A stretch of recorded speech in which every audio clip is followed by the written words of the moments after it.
मैं हूं आपके साथ ऋतु ज्ञानवानी। सबसे पहले बात बिलासपुर के स्वाइन फ्लू से चौथी मौत की खबर है। अपोलो अस्पताल में इलाज के दौरान शख्स की मौत हो गई। मनेंद्रगढ़ का ये मृतक रहने वाला था।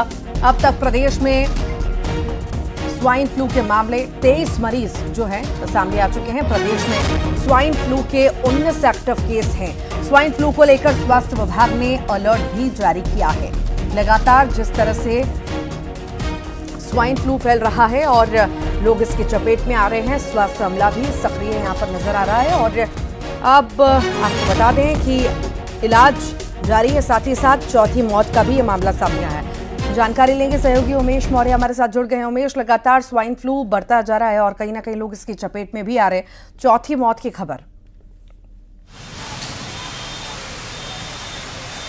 निश्चित रूप से ऋतु जी, देखिए लगातार स्वाइन फ्लू का जो खतरा है वो बढ़ता जा रहा है। अब तक जिले में 4 मरीजों की जो है इलाज के दौरान मौत हो गई है। आज जिस मरीज की मौत हुई है वो मनेंद्रगढ़ के रहने वाले 41 वर्षीय जवाहर है, जिनका उपचार के दौरान मौत हो गई। उन्हें गंभीर हालत में अपोलो अस्पताल लेकर लाया गया था और जहां पर उनका उपचार चल रहा था, जहां पर उसने दम तोड़ दिया है। इसके साथ ही अगर हम कहें तो इससे पहले भी 3 मौतें हो चुकी है। एक जांजगीर के रहने वाले, इसके साथ ही मनेंद्रगढ़ के ही एक और अन्य जो मरीज थे उनकी भी इलाज के दौरान मौत हुई थी और बिलासपुर का एक शख्स जो इसकी मौत हुई थी।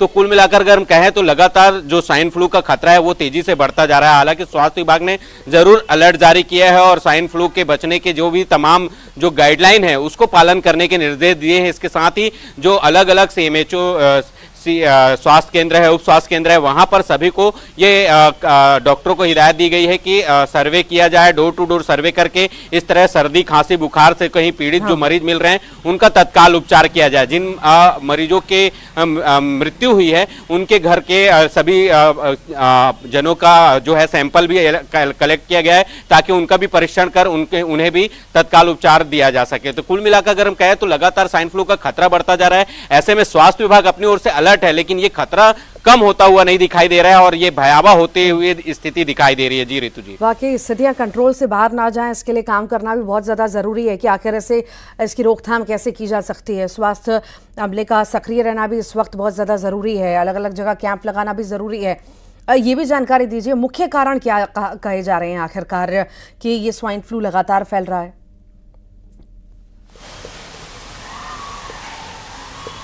देखिए, सर्दी खांसी बुखार मामूली बुखार है, मौसमी बीमारी, ये सोचकर जो मरीज है वो अस्पतालों में नहीं जाता है। जब तक के ये पहचान हो पाना मुश्किल हो जाता है डॉक्टरों को, जब तक वो अस्पताल पहुंचते हैं तब तक बहुत देर हो चुका होता है।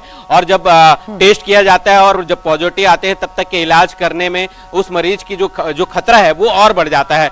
लिहाजा ये देखा जा रहा है कि कहीं ना कहीं इलाज में देरी और जो मरीज की पहचान करने में कहीं ना कहीं जो देरी निकल कर सामने आ रही है उसकी वजह से ये जो खतरा है वो तेजी से बढ़ता जा रहा है। हालांकि ये माना जा रहा है कि स्वाइन फ्लू जिस तरीके से कोरोना के लिए गाइडलाइन जारी की गई थी, कोरोना में जिस तरीके से सर्दी बुखार और सर्दी खांसी जुकाम होता है उसी तरीके से इसकी भी जो है वो पहचान इसी तरीके से की जा सकती है। हालांकि डॉक्टरों का साफ तौर पे कहना है कि जहां भी सर्दी खांसी बुखार की स्थिति निर्मित होती है तो तत्काल नजदीकी जो भी स्वास्थ्य केंद्र है, उप स्वास्थ्य केंद्र है या डॉक्टर्स हैं अन्य जो डॉक्टर प्रभात श्रीवास्तव जी हमारे साथ जुड़ गए हैं, सीएमएचओ हैं। डॉक्टर साहब, बहुत बहुत स्वागत है आपका। लगातार स्वाइन फ्लू फैल रहा है और कहीं ना कहीं लोग इसकी चपेट में भी आ रहे हैं। चौथी मौत अब हो चुकी है। आखिर क्या मुख्य कारण बताए जा रहे हैं और इसे कैसे कंट्रोल में किया जाएगा स्वास्थ्य विभाग के द्वारा?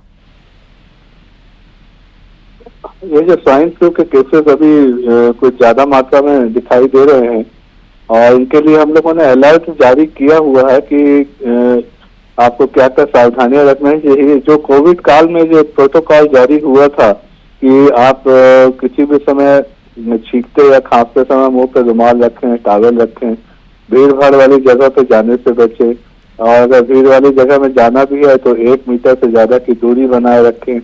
चिकित्सा कर्मियों और चिकित्सकों के लिए भी ये प्रोटोकॉल जारी हुआ है कि मरीज देखते समय अपने मुंह पे हमेशा मास्क लगा के रखें और उसके बाद ही मरीज का परीक्षण करें। तो ये सब अलर्ट है। उनका हाथ वगैरह बराबर धोते रहे मरीज देखने के बाद में या संपर्क में आने के बाद में।